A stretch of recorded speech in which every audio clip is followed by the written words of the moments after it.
Let me show you how to download any video from Instagram without installing mobile application or software. Let's get started. Click on this Instagram app.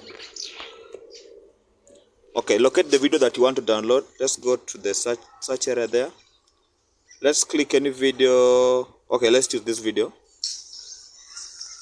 Click on the three dots here. Then tap here for sharing. Click the copy link. Okay, exit the Instagram app.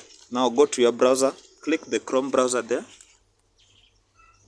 Okay, now search save from net. Search save from net.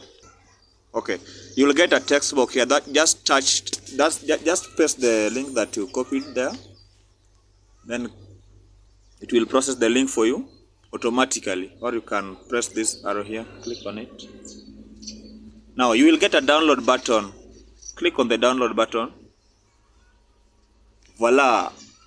You've managed to download that video from Instagram without installing any application or software. Thank you guys. Let's meet in the next video.